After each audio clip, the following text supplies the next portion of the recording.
Hi, my name is Kara Hollingsworth, and this is a slideshow on reporting abuse or neglect in our school. I've used the information straight from the Kansas website so we know exactly what to report and who to report to and what we're looking for. So let's get started.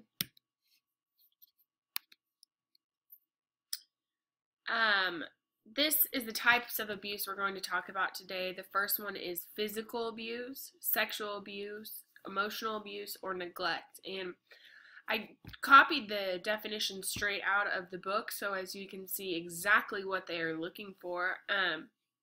The physical abuse is the infliction of physical harm or the causation of a child's deterioration and may include but shall not be limited to maltreatment or exploiting a child to the extent of the child's health is endangered. So this will be more kind of see your bruising and those kind of things, anything that does physical injury to the child. Sexual is any contact or interaction with the child in which the child is being used for the sexual stimulation of the perpetrator, the child, or another person. Any kind of sexual act with a child under the age of 18 is considered sexual abuse. Emotional is the infliction of mental or emotional harm of the causing of deterioration of a child, and this may include but shall not be limited to maltreatment or exploiting a child in the extent the child's health or emotional well-being is endangered. This is that extreme parenting type where the parents are constantly yelling or putting down their child and really affecting their emotional stability. Neglect, or the acts of or omissions by a parent, guardian, or person responsible for the care of the child, resulting in harm to a child, or presenting a likelihood of harm.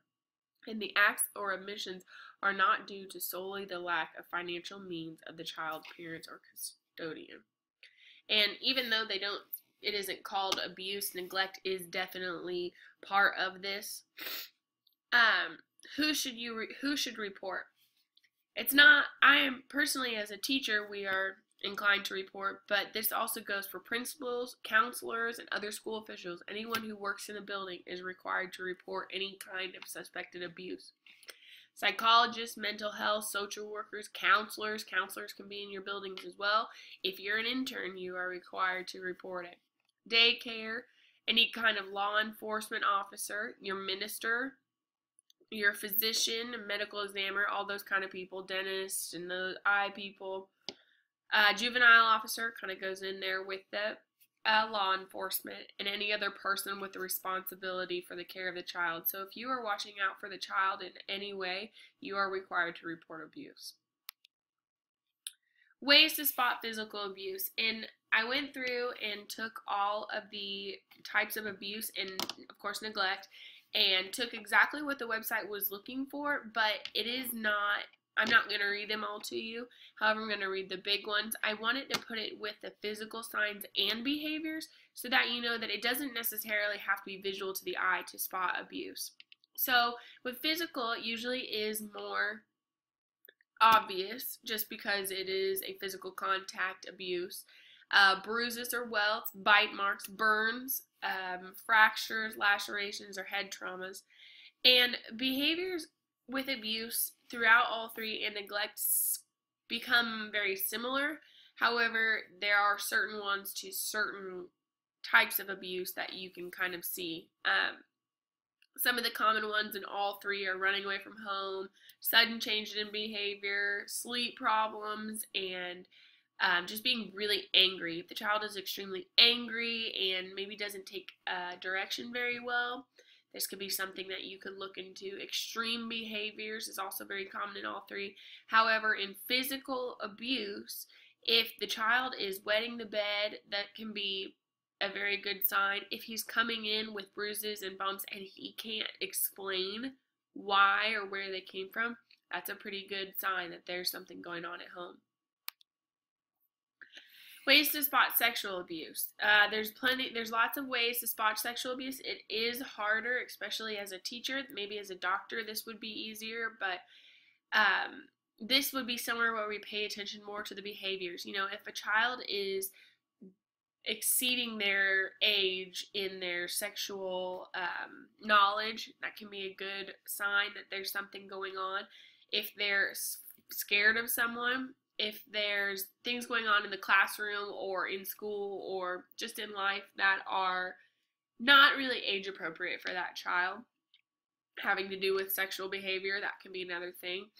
Another one that comes with this that could be common in all three is self-injury. So trying to hurt themselves, trying to gain the attention of someone else and get somebody to help them.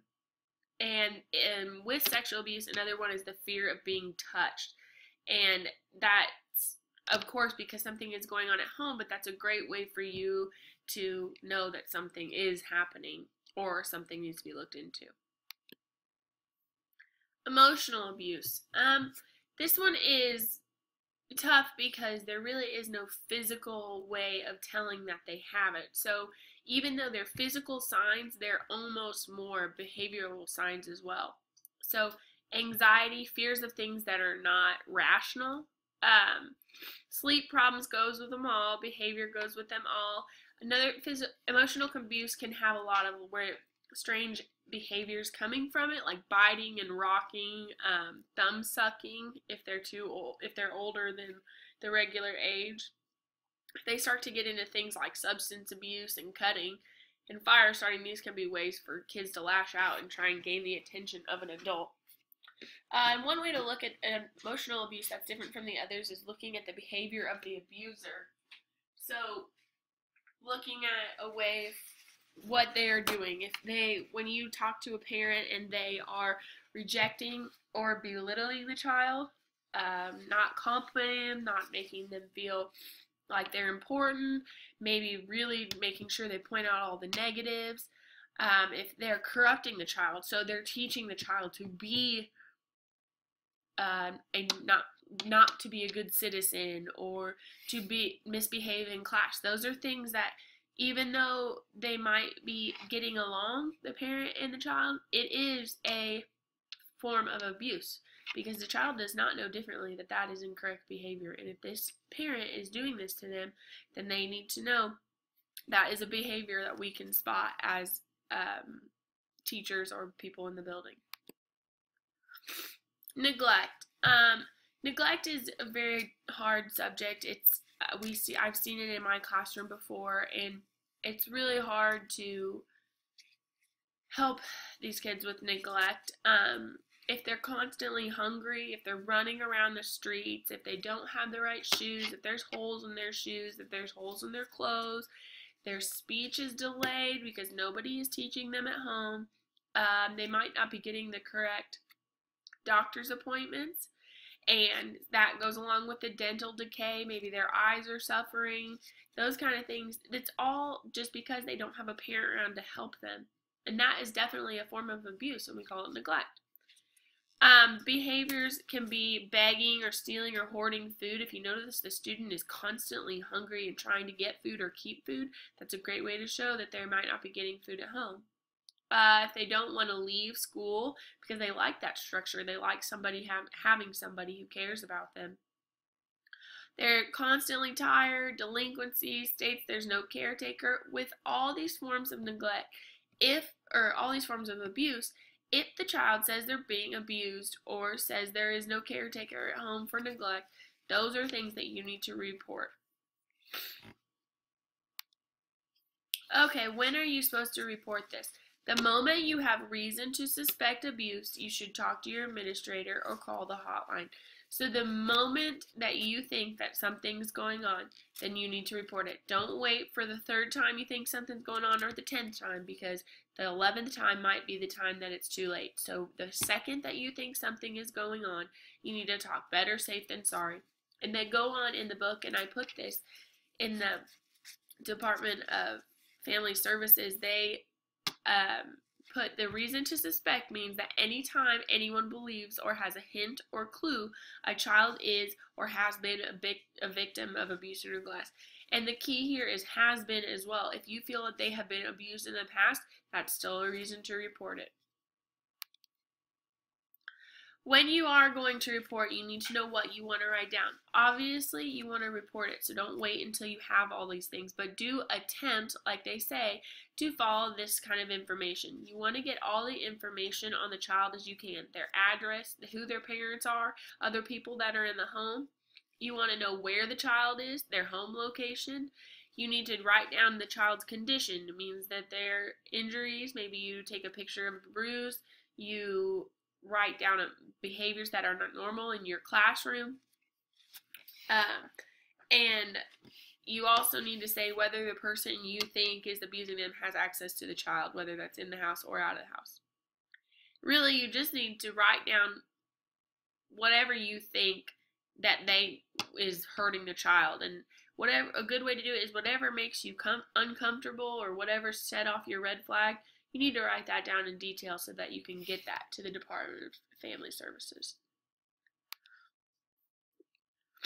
Now, another thing is you have to remember that children don't want to talk about this most of the time because it's their parent. It's someone that they know that they're supposed to love and is supposed to love them. So if you do suspect a child is being abused or a child tells you they're being abused, the first thing to do is make them feel comfortable and know they're safe. Know that you're not going to hurt them. You just want to help them get out of the situation. Don't dig. This was a big key in the handbook because they want you to leave the questions up to the professionals. You are not in charge of investigating or those kind of things. All you're supposed to do is let the child talk to you, write the information down that you know, and call it in. They are going to get questioned anyway later down the road by a therapist and those kind of things, and those people know where to prod and where to pry, so just leave it up to them. If you don't report, failing to report is a Class B misdemeanor. You can get a charge of $1,000 and up to 6 months in jail in Kansas. If a staff member is to report, if it's up to the staff member to report abuse. So even if your supervisor is telling you otherwise, if you go to your principal or your boss or whoever and they say, no, it's fine, go ahead. If you think something is going on, call the hotline. Go above them because you don't want it to be the next time that they believe you and it be too late for the child.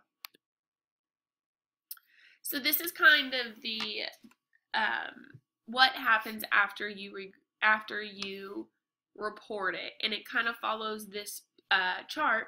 I'm not going to read it exactly to you, but you can see that the child has options as you get in and pass the initial assessment and the investigation and those kind of things where they start to decide what they're going to do with the child. They can put them in protective custody. That means they're in imminent danger of harm. They may take a law officer who will support that child for as long as 72 hours. They might request a child in need of care, which kind of involves in the initiative, but usually at the request of DCF. This is where they start to get into the law and bring in attorneys and those kind of things. Family services or prevention may include direct services by the DCF or referred by intensive home family preservation services. So working with the family to be better. And also you can get alternatives. Maybe it's not as severe or they feel they can be helped by community mental health center or other services. Once the two on the left have to go to court and the child may be released to parents if there's evidence or not released to parents. That's where they go, and then they go for an evaluation and placement. So the Kansas hotline, I put it here. You need to write it down somewhere where you can get to it easily, whether that be your planner, on your cell phone, maybe on your calendar. Make it accessible so it's a constant reminder to keep your eyes on these kiddos because it's our job to fight these battles for them because they can't fight themselves. And I love this quote. It's, the world is a dangerous place, not because of those who do evil, but because those who look on and do nothing. Albert Einstein. So remember, just because you are not doing evil, by not doing anything, you can be just as evil. And we can put a stop to abuse, but we have to make the report. Thank you very much. If you have any questions, here's my email.